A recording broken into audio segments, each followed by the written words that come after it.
സപ്തസ്വരങ്ങളും രാഗവിസ്താരങ്ങളും സദാ സംഗീത സാന്ദ്രമാക്കുന്ന ഈ വീട് മലയാളികൾക്ക് ഏറെക്കുറെ പരിചിതനായ ഒരു പാട്ടുകാരന്റെ കൂടി വീടാണ്.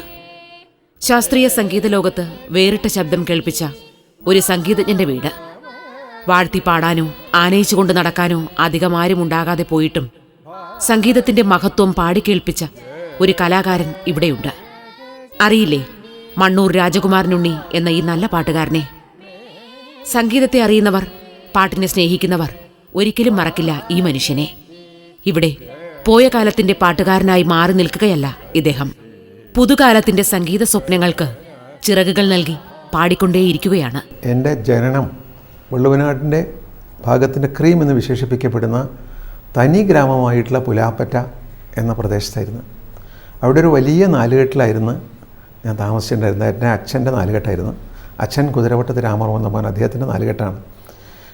അപ്പോൾ അവിടെ 2ാം ക്ലാസ്സിൽ 3, 4 പഠിക്കുന്ന സമയത്ത് അച്ഛൻ വൈകുന്നേരമായ പുല്ലാങ്കുഴൽ വായിക്കും.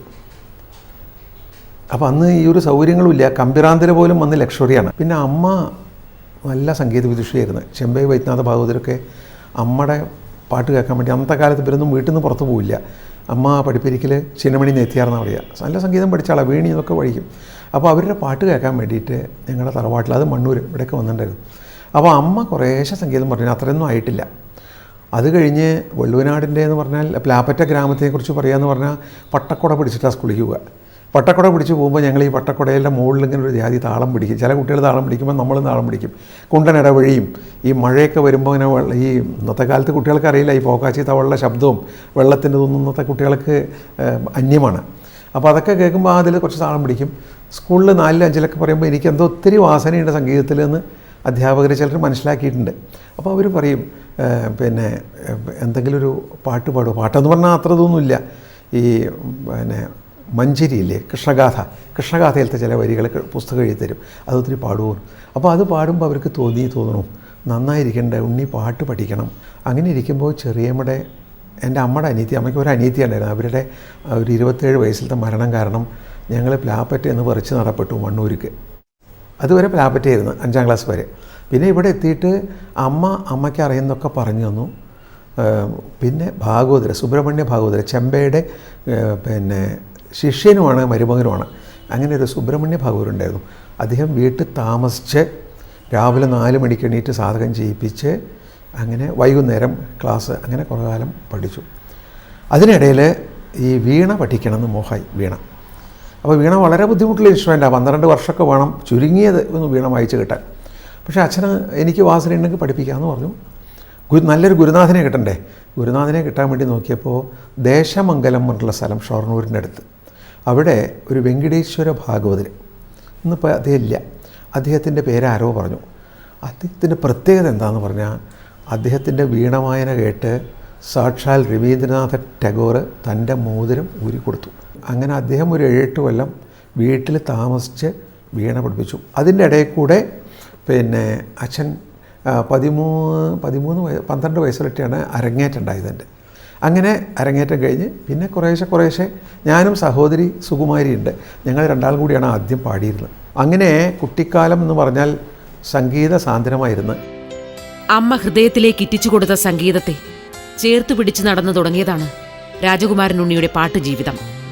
സംഗീതത്തെക്കുറിച്ച് ഏറെ അറിയാൻ പ്രഗത്ഭരായ സംഗീതജ്ഞരുടെ സഹായം കൂടി ഉണ്ടാവുന്നതോടെ കൊച്ചുഗായകൻ പാടിപ്പാടി തെളിഞ്ഞു. ബാല്യത്തിലെ വലിയ ഇഷ്ടത്തെ, പാട്ടിനോടുള്ള പ്രണയത്തെ ജീവിതയാത്രയിൽ പിന്നീടൊരിക്കലും ഇദ്ദേഹം കൈവിടുകയുണ്ടായില്ല. പത്തിരിപ്പാല ഹൈസ്കൂളിൽ 10ാം ക്ലാസ് പാസ്സായിട്ട് കഴിഞ്ഞ ശേഷം 2 ഓപ്ഷനായിരുന്നു എനിക്ക്. ഒന്നുമില്ലെങ്കിലോ Madras central college of Carnatic music ഉണ്ട്, അവിടെ പോയി ചേരണം. അതല്ലെങ്കിൽ മറ്റേ വിക്ടോറിയ കോളേജിൽ പോയിട്ട് സാധാരണ പോലത്തെ വിദ്യാഭ്യാസം ചെയ്യണം. അപ്പോൾ അച്ഛനോട് ആലോചിച്ചപ്പോൾ അച്ഛൻ പറഞ്ഞു, നമുക്ക് 2 ഒപ്പം കൊണ്ടുപോകാം, തനിക്കത് സാധിക്കുന്ന എനിക്ക് തോന്നുന്നത്. ഒരു കാര്യം ചെയ്യണം, സംഗീതം മാത്രം പഠിച്ച് പോയതുകൊണ്ട് ചിലപ്പോൾ നമുക്ക് ജീവിതത്തിലൊന്നും ജീവിക്കണ്ടേ, അതിനുള്ളത് കിട്ടിക്കൊള്ളുന്നില്ല. അപ്പോൾ അതിന് വേറൊരു ജോലി നമുക്ക് കിട്ടി, ഇതിനെ സൈഡായിട്ട് കൊണ്ടുപോകാനേ പറ്റൂ, മറ്റേത് മാത്രമായിട്ട് കൊണ്ടുപോകാൻ നമുക്ക് വിഷമമാണ്. അപ്പോൾ വിക്ടോറിയ കോളേജിൽ പോയി ചേരാം.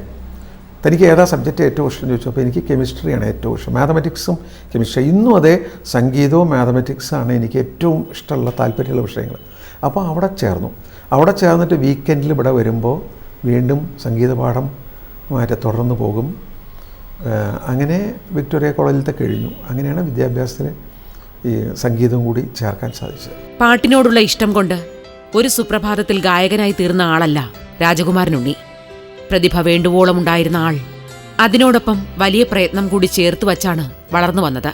സംഗീതത്തെ അറിഞ്ഞും അനുഭവിച്ചും അത് ഹൃദയത്തിലേക്ക് ഏറ്റുവാങ്ങിയും പാട്ടുകാരനായി വളർന്ന് പ്രശസ്തി നേടുകയായിരുന്നു ഇദ്ദേഹം. ശ്രുതി മാതാ ലയപിത എന്നാണ് നമ്മൾ പറയാറുള്ളത്.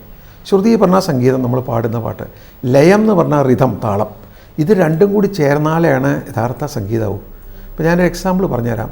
ഒരു വാസനയുള്ള ആൾ, സംഗീതത്തിൽ പഠിക്കാത്ത വാസനയുള്ള ഒരാൾ ഒരു സിനിമാ പാട്ട് ചിലപ്പോൾ പാടിയെന്ന് വരും. പക്ഷേ ആ സിനിമാ പാട്ട് വിത്ത് ഓർക്കസ്ട്രയുടെ കൂടി പാടണമെങ്കിൽ താളം വേണം. താളം ഇല്ലെങ്കിൽ പാടാൻ പറ്റില്ല. വെറുതെ നമ്മൾ തമ്മിൽ പാടിയിട്ട് കാര്യമില്ലല്ലോ. അതുപോലെ കീർത്തനങ്ങൾ, ഇപ്പോൾ എവറണി ഇങ്ങനെയൊക്കെ പാടിയെന്ന് വരും. പക്ഷേ അത് താളാത്മകമാവില്ല. ഒരു മൃദംഗം വെച്ച് വായിക്കണമെങ്കിൽ അത് പഠിക്കണം. ഒരു വർണ്ണം പാടണമെങ്കിൽ ഏറ്റവും വർണ്ണം വാസനയുണ്ട് പാടാനേ പറ്റില്ല.